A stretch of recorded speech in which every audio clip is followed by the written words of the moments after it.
Loving Sairam, Sitaram, Assalamu alaikum. Welcome Dr. Akshay Kalatia, Zone 1 Chairman of the Sri Satya Sai Global Council. The Sri Satya Sai Global Council, Trinidad and Tobago and West Indies lovingly welcomes you to this very special interview on the COVID-19. We are very, very happy, we are blessed, and we feel humbled that you've taken the time from your busy schedule to be with us on this evening's program. So, Dr.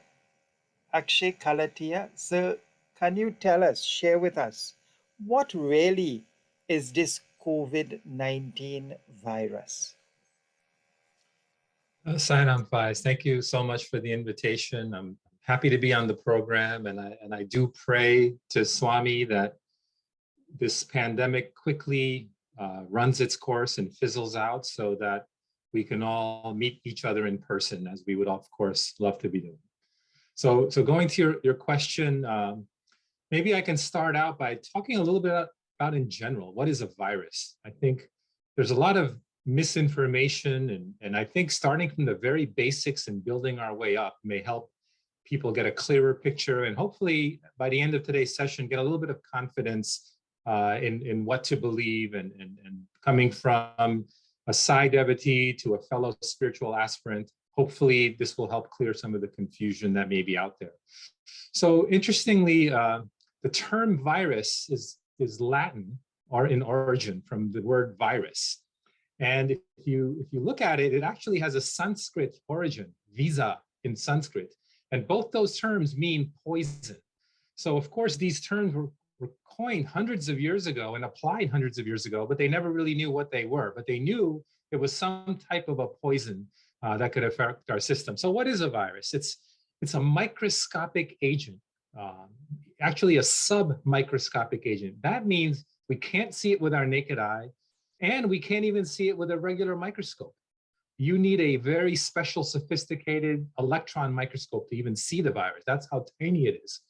And it's an agent that contains some genetic material, and it propagates itself to create more of itself. That's what it does. Its goal is to make more copies of itself, which is similar to all living beings, right? All living beings do that. What's different about a virus, different from other living beings and entities like bacteria or fungi or plants or animals, is that they cannot replicate in and of themselves. They need to use the machinery of another organism, the cell of another organism, to do so. And that's what makes them a little different from any other entity. So what the virus does is it has a genetic code, either DNA or RNA, depending on the virus, and it covers that in a protein coat. And that protein and fat coat protects that material, so it allows it to survive in the environment, within a host or without a host. But it cannot replicate itself or in its environment. It can only replicate inside of another living organism's cell. There's millions of kinds of viruses that are out there, and the vast majority of them are harmless to human beings, but some will cause an illness. And some common illnesses are caused by viruses. For instance, the most common illness we all get several times a year, the common cold. There's dozens and dozens of viruses that can cause a common cold. Other viruses cause the flu, or herpes, or papilloma, or measles, or rubella, or chickenpox. So viruses are very common, and they cause many of the diseases that we all suffer from time to time. A coronavirus is a family of viruses that are very common, and there are many, many of them, and most of them are also harmless to human beings. But there are 7 coronaviruses that can cause disease in humans. 4 of those just cause the common cold, and we've all been exposed to them throughout our lives. One of them is called SARS, S-A-R-S, meaning the adult respiratory syndrome virus. And that was first detected in China in 2003. And it's it hasn't been seen since 2004. And the reason that's relevant is currently the pandemic that we're suffering, this COVID virus, is called the SARS-CoV-2 because it's so very, very similar to that first one. Another coronavirus that causes humans is the Middle Eastern respiratory syndrome virus, or the MERS, or also known as the camel virus. And that was detected in 2012. What's interesting is that one is very, very deadly, much more deadly than COVID. But luckily, it's extremely hard to catch from other humans. You almost have to catch it from like a camel. So it's very hard for it to transmit itself. So it's not really been around the world. Whereas our current SARS-2 virus, which causes COVID, not only does it cause disease that can be bad, it's also easily transmitted. And that's why we're all in this predicament. Thank you very much, Dr. Kalatia. Very, very informative and simple to understand. But why is this particular corona series of viruses so deadly and dangerous? And secondly, where does it come from? So the virus is hanging around in the environment. It's hanging around in different beings. Different viruses hang around in different animals. And the thinking is this virus may have originally come from bats. It's very similar to different viruses that are in bats. So the way we get it is it enters our body through our natural openings, usually the nose or the mouth, via direct contact with our own fingers. That's probably the most common way, and also via droplets. So if somebody sneezes or is breathing and you're in a room and you happen to breathe some of the droplets that are not visible, the mist, so to speak, that occurs every time we talk. Every time we eat, a little mist is spread, and this virus can spread that way. And and it enters our bodies, and that's when it can cause havoc. Is when it enters our bodies, it takes over the machinery of many of our cells, and its job is to replicate itself. So it just continuously replicates itself to the point where it starts damaging our own body, our own cells.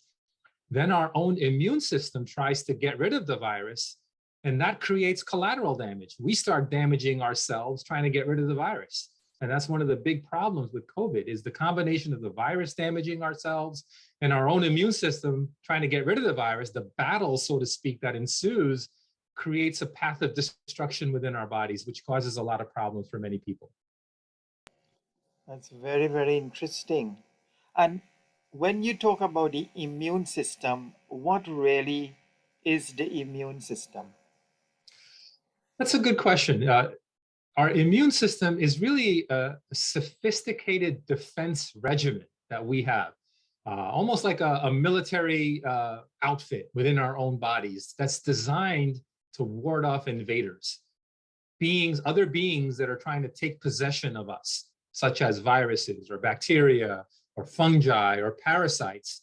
Our environment has all of these things, and they can very easily come inside of us if not for our immune system. And the immune system is able to recognize who is on the good side, meaning who is our own body, our own cells, our own liver cells, our own blood cells, versus who is an invader, some other organism cells. So the immune system can differentiate that and try to get rid of what doesn't belong in our bodies. And there's different types of immune mechanisms. There's what we call cell-mediated, where the actual cells engage in a hand-to-hand combat with the virus or with the bacteria. And then there's antibodies, where cells make antibodies that are like missiles or bullets that are fired into the invaders. So you have the cells doing hand-to-hand combat, you have the missiles that are attacking the viruses. And of course, this is all what we call a specific immunity. That's very specific to the specific invader that invades us, for instance, the COVID virus. But we also have a very important non-specific immune mechanism. That's part of our immune system, and that's the skin. Our skin is a barrier that's preventing all of these invaders. That's a very important part. Our mucous membranes have barriers to prevent things from getting into us.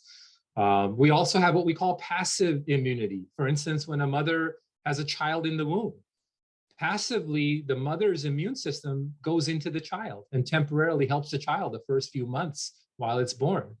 Um, and so we take advantage of that in our treatment that maybe we can get into later as well. So it's a very sophisticated mechanism without which we wouldn't be able to survive as an entity. Thank you so much for sharing. A very interesting point you made. You talk about so many different viruses, different types of viruses, and in most cases, our immune system is able to combat and deal with it. For example, the common cold and others. So, why it is do we need to have a vaccine injected in our system to help combat this particular coronavirus? Good question. Very simply, a vaccine is something that enhances and supercharges our immune system. So a vaccine is really relying on our own immune system to do its job, and it boosts our immune system so it can more effectively do its job. So maybe we can talk a little bit more specifically. What is a vaccine? So vaccines are usually proteins, and there's different types of vaccines, and they've been around for 100 years.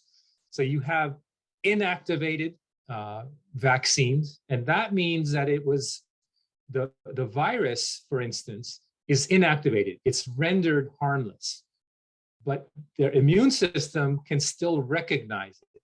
Kind of like software, you have facial recognition. Whether the person is alive or not, the software will recognize that face. So our immune system is like that. So if we use an inactivated, basically quote unquote, killed virus and put it in our system, it's not going to harm us, but our immune system can recognize it and design a very specific response. We can have what we call live attenuated vaccines. So instead of a killed virus, it could be a virus that's been weakened. So it's really maimed and harmless. And the reason we put it in there is, again, so the recognition system will see that and be prepared for more of it when it comes in later. Then we have what are called mRNA viruses and viral vector viruses. And that's been used in several of the COVID viruses, COVID vaccines that we have.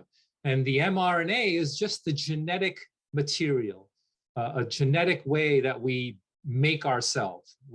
Our bodies, our cells follow a code, and that code is the DNA.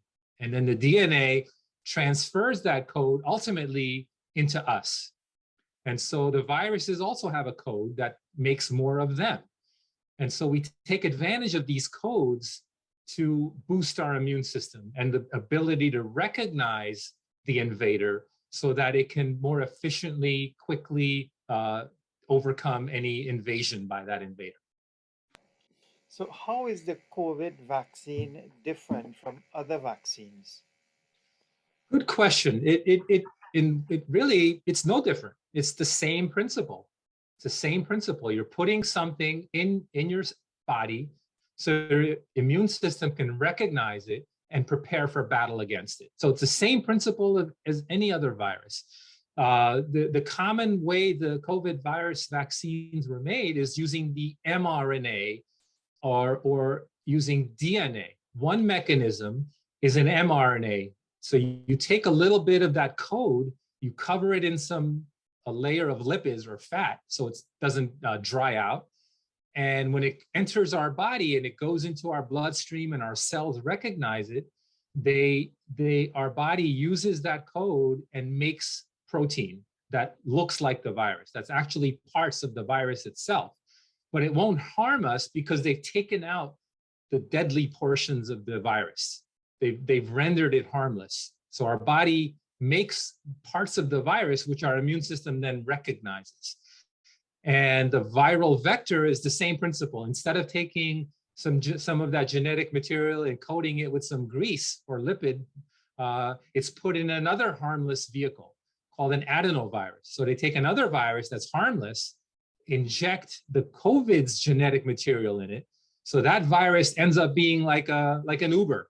It's a passenger vehicle to bring in that COVID genetic material into the cell. So the same thing then ultimately happens. the same principle. The immune system sees it and can prepare for battle against it. So very interesting. If we zero in on this particular coronavirus, it is said by the experts that once you are fully vaccinated, that it can help to combat the virus when you get it. So can you talk a little bit about how that happens? So a good analogy is think of it as a battle, a military battle, okay? So if you have, say, 1,000 invaders coming into you, right? And you have an infantry of hand-to-hand combat people, and you have a line of riflemen, right? The more hand-to-hand combat people you have, the more skilled they are, the faster and more easily and more successfully you'll overcome the invaders. The more riflemen you have and the more bullets they have, the more successfully they'll tackle that invader. So a vaccine is a way for us, even before the real invaders come, a vaccine helps us train our soldiers. It helps us create more ammunition. It helps create more sharp shooters with better skills, ready for the next invasion. It helps develop more hand-to-hand combat people and all of that. So that's what a vaccine does, is it really supercharges our immune system even before the real invader comes. So when the real invader comes, you can just very quickly dispose of them and manage that assault. And the vaccine comes in different shots, right? You have the first shot, your second shot, and now we have the third shot, which is called the booster. So think of each shot as an exercise in training our immune system and putting in more reinforcements. So if you have one shot, you're going to be much better prepared for COVID than if you had 0 shots. If you have 2 vaccines, you're that much more effective to take on the enemy. And then if you have the booster, you're just that much more well prepared. So common sense would tell you, the more prepared you are, the more you can recognize the invader, the more easily you can overcome that invader. And that's the simple way to look at a vaccine. So if you have one shot, you're definitely better off than none. But if you have the full series, including the booster, you're incredibly prepared to tackle an invasion that comes your way. What are some of the vaccine side effects and risks? Good question. Now, everything in life has risks, right? Crossing the street has risks. Going to eat at a restaurant has risks. So life is a series of risks. And all the decisions we make is really a rapid series of our brain evaluating, is this risk worth whatever we want to do, whatever venture we want to take. So nothing is risk-free. So it will be unrealistic to expect anything in life to be risk-free. Now, luckily for the vaccine, most commonly, there's no risk. There's no side effects for the vast majority of people. And some people will get soreness and swelling at the injection site, and many people will get the symptoms of a mild cold. That's the most common experience. Now, there are some people who will get the symptoms of a very severe cold or even the flu. So they'll get fevers, they'll get headaches, they'll get fatigue. And it's actually a good sign, because that means something's happening. What's happening? You're mounting a military operation. You're preparing the soldiers. You're gearing up. And so that's what's happening. So your body has a fever because it's working overtime. You have a headache because resources that are normally used are being diverted to the immune system. So it's really ready for battle. So it's the sign that the signs are actually a good sign. It means you're gearing up for battle. And most of these will resolve in several days. Very rarely, some people will have these symptoms for a couple of months, but virtually everybody, if they get the symptoms, they will be temporary. They will resolve. So yes, there are some risks. Now, there are 2 very serious side effects that can happen. And fortunately, they're incredibly rare. One of them is blood clots, and that's been shown to be the Johnson & Johnson vaccine. They've studied hundreds of thousands of patients, and they found there's a very tiny amount in certain age groups, like women under the age of 50, that might get some blood clots. So they're cautioning that. And then the other serious side effect could be what we call anaphylaxis, where your body is super allergic to the vaccine. And the odds of getting anaphylaxis from the vaccine is no different than getting anaphylaxis from any other vaccine or even from any other medicine. Any medicine your doctor gives you, you can theoretically get an anaphylaxis. So if you get an aspirin, there's a chance you could get anaphylaxis to that. So that's not a unique risk to the vaccine. That's a risk to any medicine that's given to you. And in the end, I would say if you relatively compare the risk and side effects from a vaccine, it's far safer than any operation you could ever go for. You could have your gallbladder taken out, you have your appendix taken out, you have your tonsils taken out.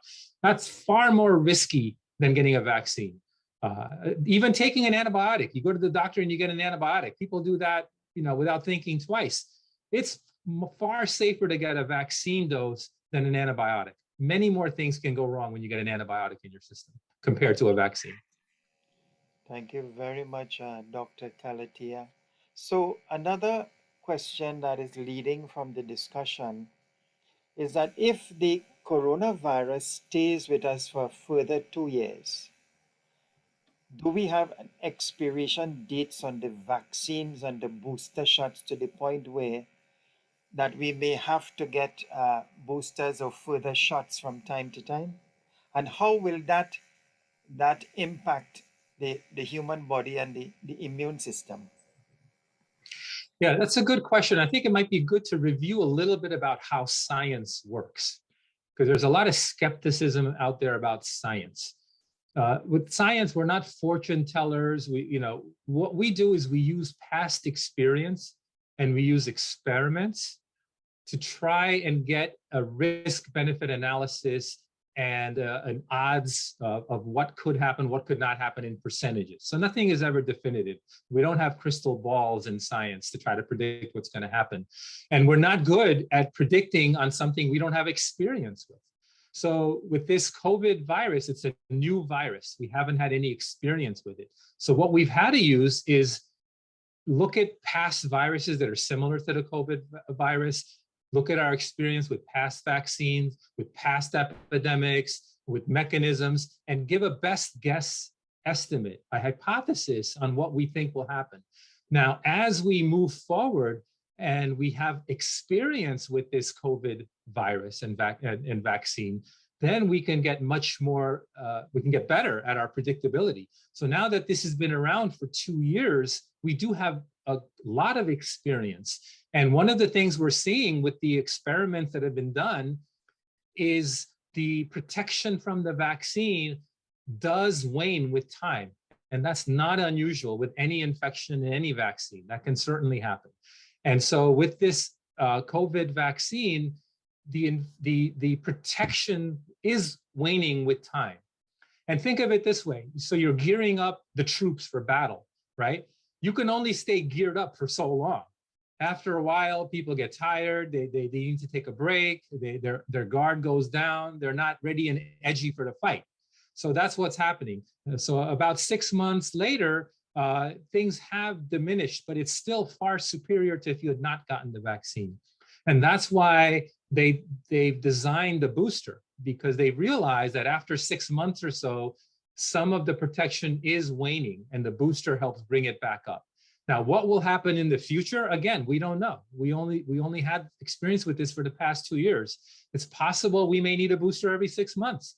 It's possible it may be seasonal like the flu, and we get one every season, depending on how quickly the virus mutates. We don't know. All we can do is know what we've had experiments and experience on, and that's why we do have a booster out, because now we have lots of evidence that a booster will help bring that immune protection back up again. Thank you very much, Dr. Kalatia. When you look around in the world today, in almost every country, but in the more developed ones, people are very hesitant to take the vaccine. And there are many reasons. Many persons are not taking it because of a religious nature. Some feel that it is a political game to gain ends and to achieve a particular end. then a lot of people feel that this is a business or commercial venture to generate billions of dollars in money. A lot of people are fearful that if they take it, it might cause further damage to their system and they may even die. So there's so many reasons for not taking it that are being practiced. How do you view this? Yeah, and it's understandable, right? Faith and trust is critical. And so if you don't have faith and trust in the medicine or the vaccine or the treatment protocols, because you don't have faith and trust from where it came from, then it's going to be natural for you to be hesitant to take it. And so I think that's why it's very important to have transparency. How was this vaccine developed? What experience have we had with COVID?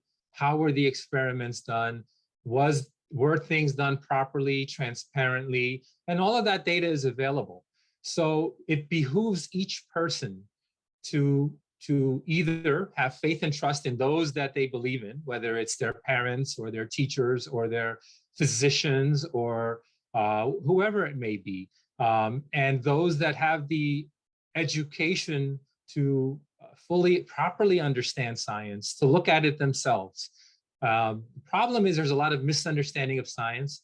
There's a lot of selfish agendas at the individual level and at the political level and at an organizational level. That's just the state of the world. But you have to use your common sense. You have to use your discrimination. And, conspiracy theories should be tested just like the virus should be tested. So you have to use your common sense. Is there a conspiracy in which every country in the world is in agreement and have the similar recommendations? That would be an amazing collaboration that's never happened in human history, to get that many people agreeing on anything. So I think we have to use common sense. We have to use discrimination. No, we should never blindly do something, but it behooves us to understand things, use our common sense, and experience is a wonderful guide. Thank you very much, Dr. Kalatia. It leads to another observation and conversation that many people across the world are having. Many people are saying that the vaccine took a very short time in comparison to what is normal to be placed on the market. So was the vaccine rushed? And if so, is going to damage the effectiveness of it? How do you look at that situation? Yeah, that's a good question, because you hear that a lot. And absolutely, the vaccine was rushed. And that's a good thing, because we were faced with a crisis and the vaccine was rushed. The more important question is, was safety compromised? Was the evaluation of the vaccine compromised? And it was not. The vaccine was developed in record time. In 1 year, it was approved from the COVID pandemic. Never has that happened before.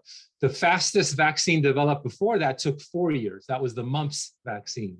But the critical thing is no safety and regulatory steps were skipped with the approval of the vaccines, at least with in the Western Hemisphere with the USA and the FDA and the CDC. They were normal steps, normal protocol. The way they rushed it, number one, is many labs collaborated on their research. First of all, the research had been going on for decades. So the information that we've learned over the past 10 years about viruses and DNA and RNA and mRNA was incredibly useful. The collaboration that happened from the governmental and private sector collaborating was unprecedented. And then taking some of the steps simultaneously. So if you look at how things are approved, you have different trials, you have different phases of the approval process. So there's what's called the preclinical phase, where it's laboratory work using tissue culture, sometimes using animals, and you're testing things to see if it's safe. What is the safety? Does it look like it could work? Then you go into what's called a phase 1 trial, where you just use a small group of volunteers, 50 to 100 people, and you're only looking for safety. Is this thing safe? Is this going to harm anybody? And that was done just like it has been done for any other prior vaccine. What was different is they simultaneously started phase 2 at the same time as phase 1. There are volunteers that knew the risks of doing that, and out of their selflessness and desire to contribute, they took the risk upon themselves to start phase 2 trials even before the phase 1 trials were complete. And phase 2 trials is several hundred people looking not only at safety, but how well does it work? And so the phase 2 and the phase 3 trials were expedited much, much quicker, but not at the expense of safety. And the FDA that gets involved with the approval, they go on site, they test the machinery, they test the data, they double check everything. And the scientific community is a very skeptical community. They love to prove each other wrong. So this was scrutinized by multiple teams, multiple countries, and it's held up. So that's number one. So the safety of it being released is the first part of it. Absolutely no shortcuts were taken as far as safety were concerned. Then we have the experience over the past year or more that we've been using the vaccine. And this vaccine, 7 billion doses of a COVID vaccine has been given. 7 billion doses. And the experience we have, this vaccine has been more studied than any other vaccine. And the safety is very, very well documented. There's no doubt about the safety of this vaccine. So luckily, the experience we've had over the past year has further solidified the safety of this vaccine. And it leads me to another question, Dr. Kalatia. We have many vaccines on the market now. So my question is, why is one vaccine preferred over another? And as an extension to that question, they are also stated different percentages of success for each particular vaccine. How do you view this information in relation to individuals wanting to take a vaccine? Yeah, this point I think is confused a lot of people. When you see the percentages, so for instance, the Johnson & Johnson vaccine had 70% success. The AstraZeneca had 60% success. The Moderna had 90% success, right? What they're looking at is success of getting a positive COVID test, meaning the virus has gotten into your system, okay? So there's differences in how those vaccines allow the viruses get into your system. And that's important, but really when you compare it to the more important thing is, are you gonna get harmed by this virus, right? Most people, luckily, get COVID are not gonna get seriously harmed. Most people are not gonna go to the hospital. Most people are not going to die. But the important thing of the vaccine, and that's every single vaccine out there, it gives you excellent protection on getting hospitalized and dying. And those percentages are well over 90% for all the vaccines. So don't get confused on getting ill because despite getting the vaccine. Even after getting the booster with this new Omicron variant, people are getting ill. But the bigger question is, are they going to the hospital? Are they dying, right? If this virus didn't send people to the hospital and kill people, it would be another common cold. We all get common colds. We don't develop vaccines against the common cold. We don't get bent out of shape for the common cold because so many people, 99.99% of people don't die from a common cold. Whereas, you know, whatever, 1 to 2% of people die from COVID. And you may say, well, it's only 1 or 2%, but 1 or 2% of 7 billion people is a lot of dead people. And that's a tragedy. And that's why it's such a big deal to deal with this. The sooner the better. So, Dr. Kalatia, can someone take the vaccine and die from it, especially persons with pre-existing medical conditions? Good question. Pre-existing medical conditions actually makes you less likely to die, period. because you're going to be protected from COVID, which is more likely to kill you than the vaccine. The vaccine has not killed anybody. The only risk that could be potentially life-threatening is what we talked about before. Are you allergic to it to the point where you get what's called anaphylaxis, which can happen to any medicine. You can get anaphylaxis from a bee sting. You can get anaphylaxis from exposure to any medicine. So anaphylaxis can happen to almost anything. And the vaccine is no more likely to cause anaphylaxis than any other foreign agent that your body's not been exposed to. But it no doubt about it, if you are, the sicker you are, the more likely you want to get the vaccine. It's the actual opposite. And the advice to many people with those pre-existing conditions is that they should get their doctor's approval and recommendation before they take the vaccine. Anytime you do something to your body, I think legally every organization is going to have to, say things like that. And the earlier we are in this, you may not have as much data. So anybody that's fragile, you want to be super careful. Anytime you're dealing with children, you want to be super, super careful. That's why children's approval is always later, because with children, you just want to be super, super careful. And they're, again, less at risk. Children are hardier. They're at less risk from these viruses. So go back to the questioning, and I want to make sure I answer it, guys. I'm sorry.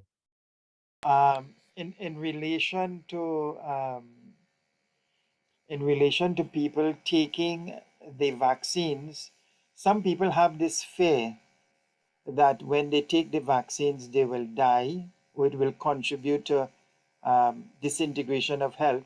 So they may go to their medical provider and ask for a recommendation based on their particular medical condition, whether they should take it or not. Sure. And what the physician would assess is how sick is this patient? Are they likely to get anaphylaxis? Do they have a history of allergies? Are they on any medications that might make it harder to treat an anaphylaxis? So there's a lot of things a physician can do to rule out anything that might potentially compromise from the vaccine. But it's just a super safety mechanism that we say whenever you start an exercise program. We always say, check with your physician before you start an exercise program. It seems harmless, but it's just something that we always do. In medicine, we like to have physicians check any individual patient before we do anything to them. It's just a safety, common sense type thing.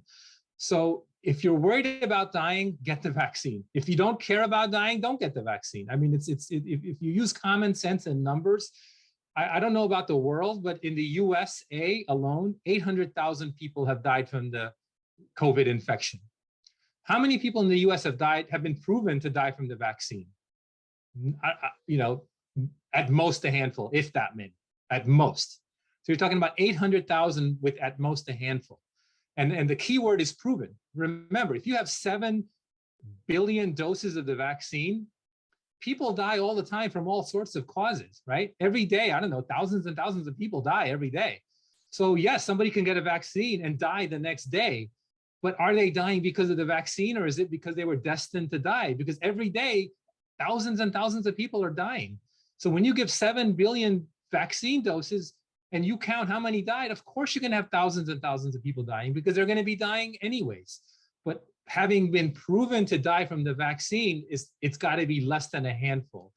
Whereas having proven to die from COVID, it's 800,000, and that's indisputable. Now, if you want to get into conspiracy theories, then you're off on a tangent, and that's hard to argue against.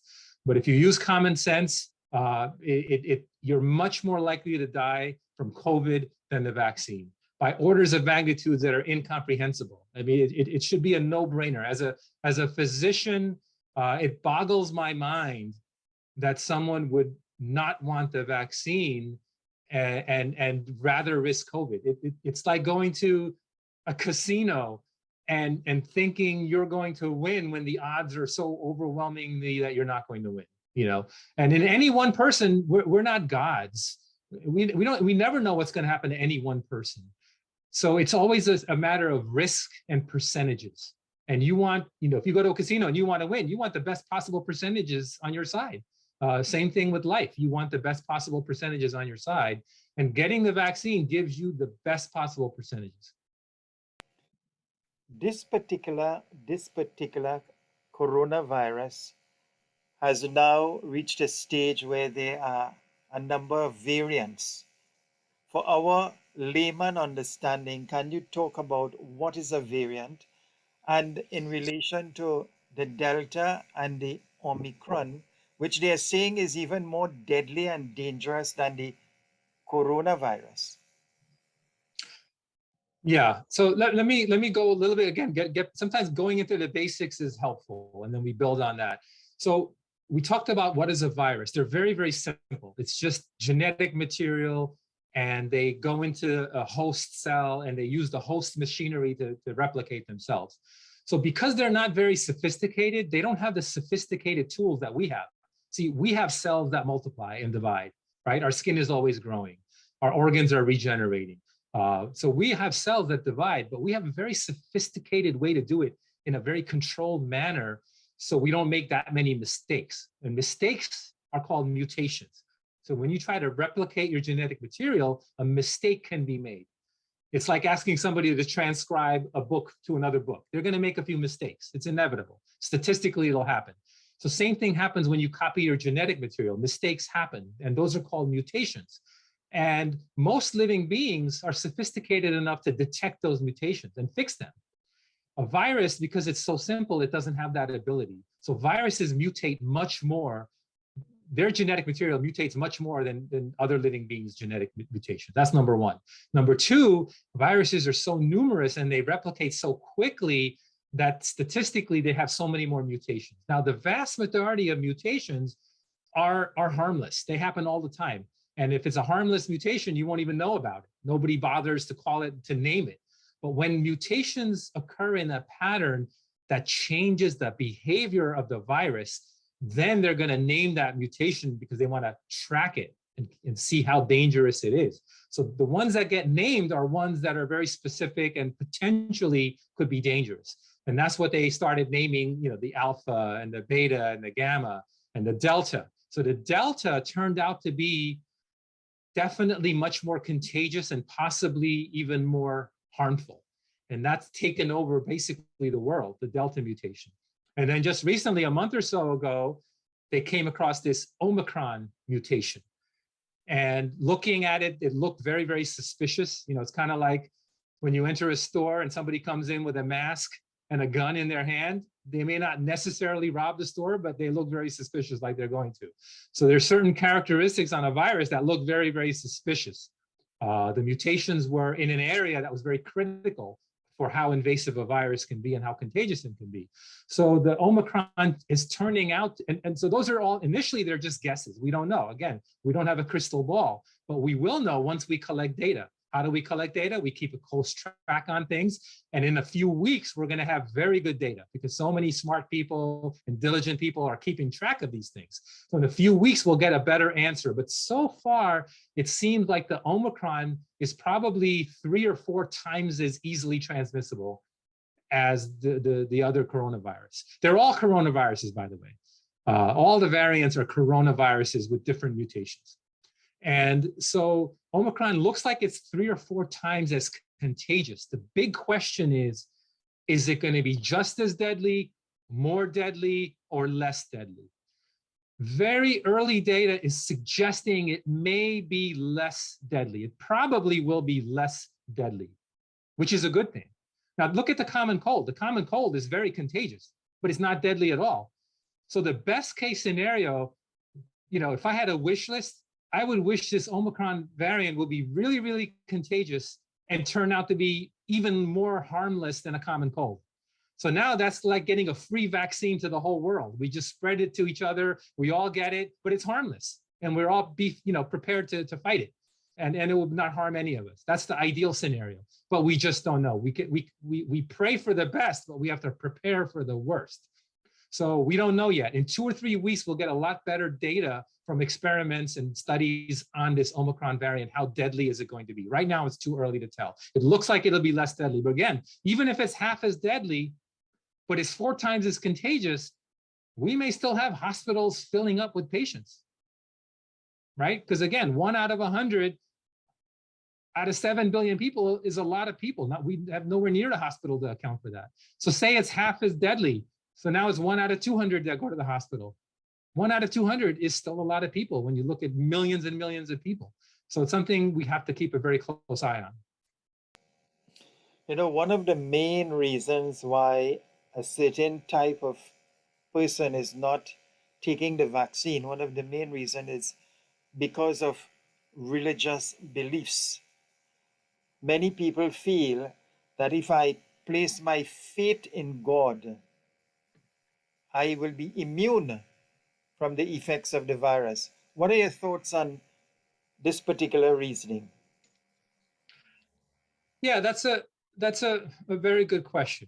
You know, we have to as a physician, you have to respect the patient's autonomy, you know, their ability to determine what treatment they want, and how they're going to protect their children and their loved ones. You have to respect that. And faith is very important, and you have to respect someone's faith. So I think faith would, you know, a religious belief in faith, if that's earnestly their belief, we have to respect that. Now, generically, what I can say is, you know, when people say, well, I don't need to do anything, I have faith in God. God will take care of everything. God will take care of me. And that's, to me, that's a beautiful statement. However, you have to understand the ramifications of that way of living and thinking. That when you have your faith in God, that means you have surrendered any desire for any particular outcome, right? So if you have strong faith that everything God will take care of, then you have to be ready for every outcome. So God may you know, let things happen such that you will die, you will perish. Your family members may perish, your loved ones may perish, your community may be economically ravaged, right? So if you place your faith in God, you have to be ready for any consequence, and then you can, you know, then do it. But so that comes down to something again called discrimination. I think my personal belief, and what I've learned from Satya Sai Baba, is we've been gifted a wonderful gift as a human being, and that's called discrimination, or common sense, to use a better word, right? So you need to pair your faith with discrimination. That's why we've been given that discrimination. If you have faith without discrimination, that can lead you off a cliff.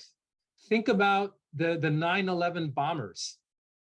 You could argue they had very good faith. They had so strong faith that they didn't care if they died. They were ready for those ramifications, right? But if they, you know, I would argue they didn't use discrimination and the harm they caused to innocent lives. So faith without discrimination can be positively dangerous as well. So we're obligated to use our discrimination, and we have to develop our discrimination and see what's going to be best, not for me, or selfishly my family, but for our community, our nation, our world. Those have to factor in to our decisions. What's going to make the most amount of people happy and content? What are the possible consequences? Can we live with those consequences? And you know, so we have to use discrimination to come to whatever decision we come to.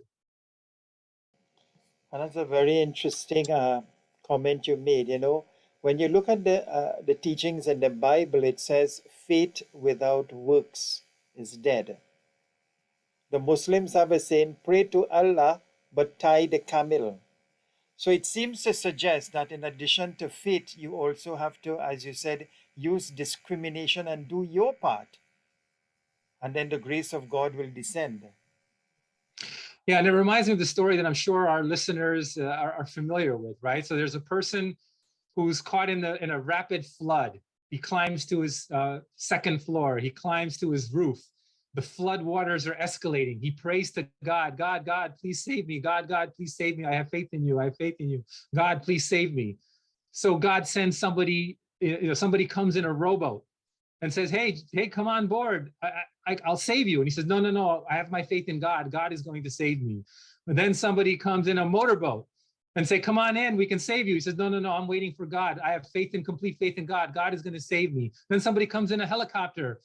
He says, no, no, no, I'm waiting for God. I have faith in God. God is going to take care of me. And then he dies in the flood. And in heaven, he says, God, I had my faith in you. And God says, what could I do? I sent you a rowboat. I sent you a motorboat. I sent you a helicopter, and you still didn't take advantage of it.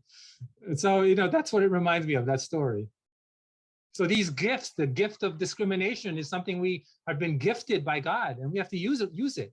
The gift of science has been gifted by God, and we have to utilize it. But again, we have to use science with discrimination also. We can't just assume science is the be all and end all. Science has a very defined role, and when used properly, it can be wonderful. When not used properly, when not understood properly, as with any tool, it can be devastatingly dangerous. Thank you very much. A very beautiful and effective story. And Dr. Kalatia, let's talk a little bit about the guidelines that our medical experts have provided to us as to how we can prevent the spread of the virus. They talk about washing your hands, practice social distances, and wearing the mask. So how important and critical is that, even from those who choose not to take the vaccine, as well as those who have taken it? Yeah, that's a good question. So maybe before I get into that, one emphasis is there's no effective treatment for COVID. You may see all sorts of things touted and advertised, and either it's just pure quackery, or it's exaggerated, or it's a guesstimate. We don't know. A lot of these drugs, some of them may end up being effective, but they haven't been proven nowhere near as effective as a vaccine, night and day. So that's the problem. There's no effective treatment. So what can we do? Obviously, vaccinate all 3 doses. To me, that's a no-brainer. Everybody should get vaccinated with 3 doses. That includes that booster dose as a 3rd dose. I think, to me, that's just, as a physician, I strongly recommend everyone get vaccinated. For whatever reason, if you have a spiritual reason where you don't want to get vaccinated, then what's very important is good health, right? Eat well, exercise, get fresh air, have mental peace. All of these things we know help strengthen the immune system. The stronger your immune system, the better you're able to fight the invaders. So that's important. And that's why those of us that may be obese, those of us that may have diabetes, those of us that have high blood pressure, those of us that have cancer, our immune systems are already weakened because of those conditions. And that's why we're more vulnerable to COVID.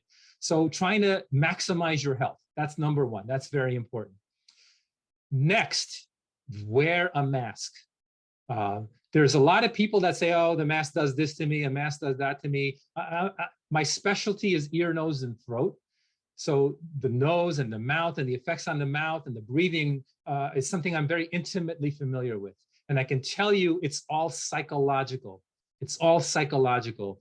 You can, and Faiz, I know you're a tennis player, you can play tennis with a mask on and it would barely affect your performance. It probably would, because psychologically you'd be psyched out.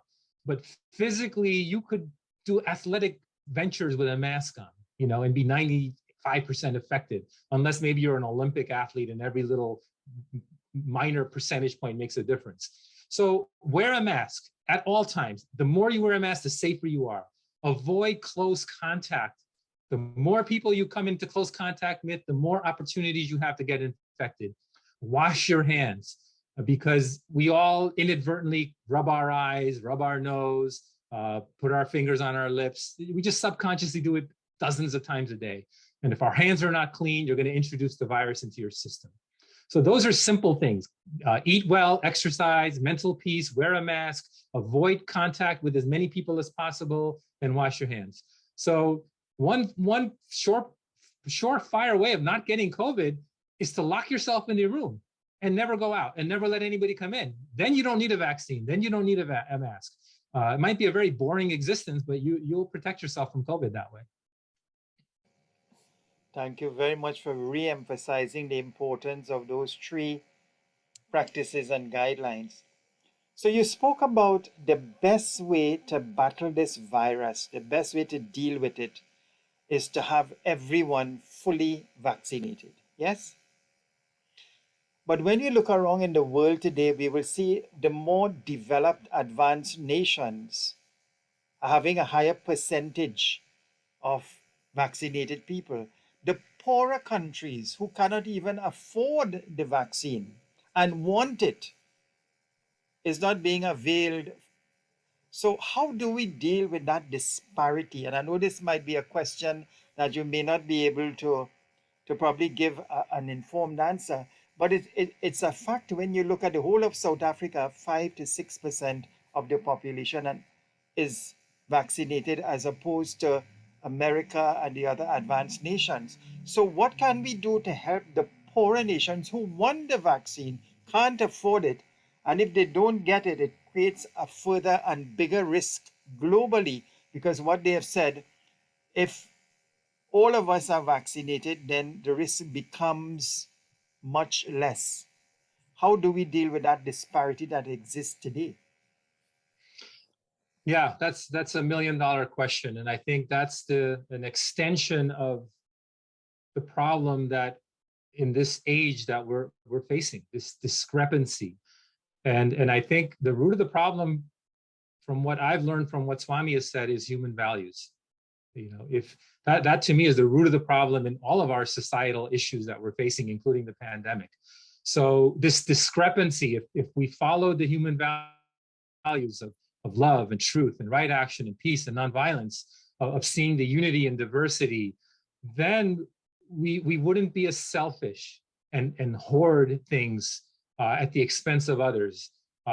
So that to me is a fundamental problem, is the lack of human values, the lack of empathy, which then leads to exploitation, discrepancy that affects every walk of life, including and especially the medical field, right? Every medical parameter you look at, the impoverished are much more adversely affected. Virtually every disease process, the impoverished get much more affected than those with means. And that occurs within a country, occurs within a town, occurs across countries, across the world. So I think that's a fundamental problem. So making vaccines available to other countries should be a priority, and companies should focus on profit because that's why they exist, but they should do it in a dharmic way. They should, by all means, they're all making profits on this vaccine. The governments around the world have supported private corporations. So I think it's obliged for these private corporations to do their very, very utmost to release patents, to give the raw materials, to give the expertise and the know-how to these countries, to ship vaccines out. Now, the second layer to this problem is what we're seeing now is there are many of these disadvantaged countries that now have vaccine supplies, and yet the misinformation has spread faster than the vaccines. So even in these countries that initially were desperate to get the vaccines, many of them are having to discard vaccines because a lot of the population are skeptical. They do not want to take the vaccine. And I think it's what you alluded to at the beginning of this talk. Political is probably a big reason, mistrust of authority. And in some ways, you can't blame the common man, right? You live in a world where there's discrepancy, there's lack of human values, and people are selfish, and people are exploiting others. So on the one hand, that's coming back to bite everybody, because now there's mistrust in the vaccine because of that political, socio problem and discrepancy. So our job is to encourage people to seek the truth, to educate them, to inspire them to do the right thing, to learn from Satya Sai Baba's example. How did he educate people? How did he at the same time give them empowerment and freedom and use resources for those that were most in need? So I think, as always, going back to the fundamental values that are taught by Sri Satya Sai Baba, going back to the example that he led in his life, is the answer to all of societal problems, including this pandemic. Thank you very much for sharing, Dr. Kalatia. You know, a lot of people are bandying this particular question. They question why does God or why is God allowing this pandemic to happen? So, in reality, some people are blaming God for creating the situation. How do you and what are your thoughts on this particular thought pattern? Yeah, it's actually a very earnest, good question that sincere seekers, I'm sure, think about quite frequently. So all I can give an answer is what I've understood from Sri Satya Sai Baba. And every little bit of thing that I take solace in is from his teachings. And if I say anything that may be incorrect or that harms some of your viewers' beliefs or feelings, I in advance apologize. That's not my intent. My intent is to try to share what I've learned from Sai Baba, however incomplete it may be, and I beg your forgiveness for that. But this is how I see the answer to that question. Sai Baba has explained that life is a journey. It's a journey from the I to the I, from the self to the self. So this one divine principle decided to manifest into many, okay? And this projection, which we can call, is really just an illusion. It's a trance. It's a trance that we've taken upon ourselves, and which we can sometimes call Maya, this Maya of seeing ourselves as separate. And you can say, well, why did this happen? And I think Sai Baba has explained that he says the divine principle, or I, if you identify with that divine principle, I separated myself in order to love myself. So I think it's a spontaneous expression of the experience and principle of love, of going out and coming back in and going out and coming back in, that launches this universe and the cycles of the universes. So each of these so-called separations that we are, these so-called individual souls, we go on this journey. We go on a journey of experience, a journey of evolution, a journey of self-expression, a journey of awareness, all driven by that pull to come back to our source. We all have this dis-ease within us because something is lacking, because we see ourselves as separate. This illusion has overcome us. So we're driven to go back to our source during this journey. And these souls can manifest initially as bacteria, amoeba, plants, animals.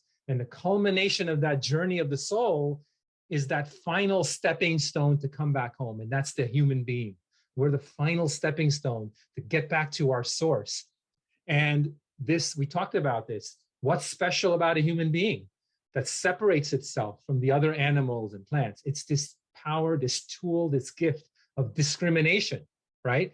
That's what really enables us to be that stepping stone. We have this discrimination. We have the ability to probe within, right? All along in our journey, we've been probing without. We've been using our senses and our connections to our senses to go outside of us.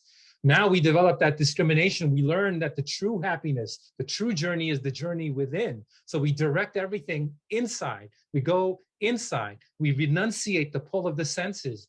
We renunciate the desires of the mind, and we delve further and further within us. And part of this journey that God has manifested is each action that this individual soul has, each thought that this soul has creates a natural reaction, which comes back to the soul. And this is not a punishment. Think of this as a guardrail, right? If you're driving a car and you veer too much to the left, the guardrail bounces you back to the middle. So this reaction is a guardrail that brings us back to the right direction. So coming back to the original question, Faiz, it's not God that's responsible for this pandemic or any of these quote unquote bad things that are happening to us. It's rather our own actions. It's the actions of these individual souls who are just naturally receiving the reactions of those past thoughts, on those past actions. And so when we have had lots of actions and thoughts that are, disuniting, that are causing discord, that are selfish, that are harmful, what's the reaction going to be? It's going to be the same in the form of natural disasters, in the form of diseases, in the form of hurricanes, in the form of typhoons. And again, one way to look at it is it's a punishment, but a spiritually mature way of looking at it is these are nothing but a mechanism to steer us back in the right direction, to help us develop empathy, to correct our thoughts and actions back to unity, back to harmony, back to connectivity, which will then bridge us to that return to the ultimate source. And Swami says, these are all passing clouds. The pandemic is a passing cloud. Every obstacle you have in your life is a passing cloud. Every tragedy that happens in your life is a passing cloud. We are not these bodies. We are the eternal spirit. And Swami says all disease of this body is rooted in the mind. So if we foster the human values, if we love all and serve all, if we help ever and hurt ever, these good thoughts will protect the body, will ward away illness, and will bring about peace and happiness to ourselves, and in turn our family, and in turn the entire universe will become a united, blissful, harmonious existence. So this was a roundabout answer to the question of why is God causing this pandemic? So, Dr. Kalatia, while you were speaking, it brought to mind an experience where a devotee did ask Swami. He said, Swami, you know, God is being blamed for what is happening in the world, especially the disasters and things that we consider evil. And Swami said, don't blame God. God has nothing to do with it. He said it is man's inhumanity to himself, as you just beautifully explained. And I remember this scientist, Harold Sherman, many, many years ago, he provided this explanation that whenever we think a negative thought of anger, greed, lust, jealousy, a negative vibration goes out into the atmosphere. When you multiply that by 8 billion, he said the total mass conglomeration of all that negativity that goes out in the atmosphere manifests in Mother Nature rebelling now in the form of earthquakes and disasters and tsunamis and now these pandemics. So Swami says man can change it when he changes his consciousness, when he changes his thoughts from negative to positive, from animalistic to divine. So we are the ones who have designed and orchestrated it, but we are the ones who can also change it by transforming our consciousness. Yes, So yes, each one of absolutely. us, yes, each one of us, we have a part to play, and we need to contribute to the betterment of the society that begins with good thoughts. And and just to add to that, what you said is going back to the earlier question of faith, right? True faith is realizing that life is perfect, that life is fair, that everything happens for the good. In the past, everything that has happened is for the good. In the present, everything that is happening is for the good. In the future, everything is good. So that is true faith. When you really experientially live in that moment where everything is good, you have complete faith that the universe is fair, that life is fair, then you can be in that equanimous state that all the scriptures and all the great faiths of humankind have alluded to. That state of equanimity and peace and bliss, that nirvana, that moksha that we all talk about. So, Dr. Kalatia, my final question, and I'm going to put you a little bit on the spot with this one. You are a medical doctor, you're an ENT specialist. So, from that professional background, and also as our Zone 1 Global, Sri Sathya Sai Global Council Zonal Coordinator, are you saying then, based on what you have shared and discussed within the last hour or so, are you saying that you are strongly recommending to one and all to one, take the vaccine, and you've also given the reasons why? Am I correct in stating that? Absolutely, Faiz. And one other thing I want to add is, Swami tells us that as a physician, you have to set the example, and in life, you can't say one thing, do another thing, which happens all the time in this crazy age that we live in. So yes, I strongly recommend it. I myself have had both vaccines and the booster. I've strongly encouraged, and my family members have done the same. And I recommend it to all my patients that we have a conversation on this as well. Dr. Axay Kalatia, thank you so much as our Zone 1 coordinator of Sri Satya Sai Global Council. We express gratitude and appreciation to you for sharing this perspective, and a perspective based on the teachings of Bhagwan Sri Satya Sai Baba. We really, really thank you and appreciate your presence this evening. May Bhagwan Sri Satya Sai Baba continue to bless and guide you. May you continue to be his loving instrument in the unfolding of his divine mission. Jai Sai Ram. Sairam Faiz, I'm really grateful to Swami for putting me in this position to be invited by you and your team. And I pray for the well-being of all of Trinidad, all of the West Indies, all of Zone 1, all of the earth, all of the universe. And I think we just need to continue to pray fervently and help each other and make each other happy. So thank you so much for this opportunity. Sairam Faiz.